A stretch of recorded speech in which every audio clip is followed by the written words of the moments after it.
In the Sunrise newsfeed this morning, explosive details have emerged about financial support given to Harry and Meghan in a yearly royal report. The Duke and Duchess of Sussex were still receiving money until mid-last year. That is despite the Duke's claims he was cut off.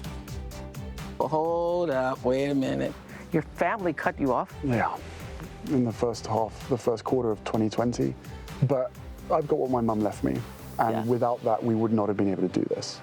Oprah not the only one saying, hold up, wait a minute. Prince Charles personally paid Harry and Meghan millions to help them transition to financial independence. Now, for their take, I'm joined by Scott Henderson from Men's Health Australia, Eddie and Barrett's. Morning all.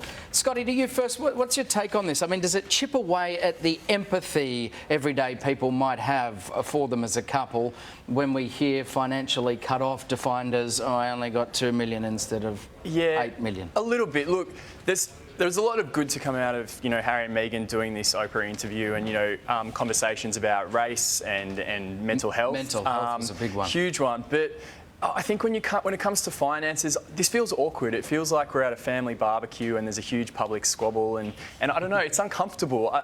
This really needed to be handled behind closed doors and not with Oprah as a mediator.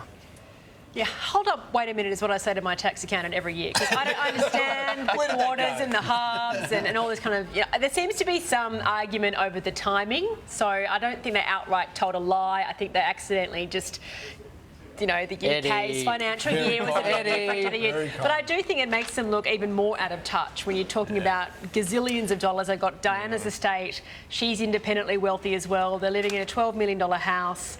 I mean, how much money do you need to survive when you're doing $100 million deals as well? So it's not a great look for them, and it's not a great time for this to happen a week before Harry goes to the UK and again faces up to his family. Isn't there a bigger problem, Eddie, though? Like, whether you believe this or not, it goes to the truthfulness of the interview more broadly, where there's some really wild claims levelled at the royal family pertaining to racism, assistance with mental health. I mean, those sorts of things are massive. So the argument becomes, if we don't believe that, then do we believe this? Yeah, and I think it probably does take away from those legitimate claims a little bit about mental health. I mean, the Clarence house didn't put out these figures. This is a financial audit right across the royal family. So it wasn't like they came out and said, no, hang on a second, that's not right. This is just something that happens every year with the royal family. So it was always going to be put in the public Barrett's, eye. when you were cut off and left with just 2 million, did you find it hard?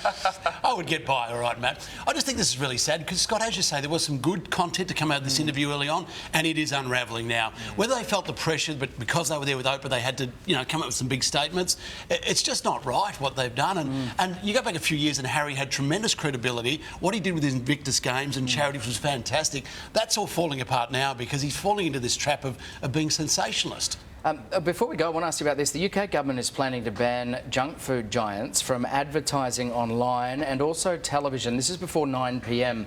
It's a really important debate, this one. The rules are set to start in 2023 and apply to soft drinks, foods high in sugar, breakfast cereals, pizza, chips, burgers, other battered meals. It's part of Boris Johnson's wider pledge to tackle the UK's growing obesity crisis. Scott, in your role with Men's Health, you would understand how challenging the obesity crisis is. Do you support this? Look, I do support it, but I do also surprisingly see the other side of the coin here because there's hundreds of millions of pounds going to be lost in advertising revenue for these publishing houses. But what it is going to force brands to do, they can still advertise healthy products. They just can't advertise unhealthy products. What's more important, Eddie, the ad avenue revenue loss, or the health message? Well, I think they'll just get more creative with their advertising. Exactly. We'll see families in a restaurant, but maybe not what they're eating, and so we'll still see the ads, so the revenue will still be there.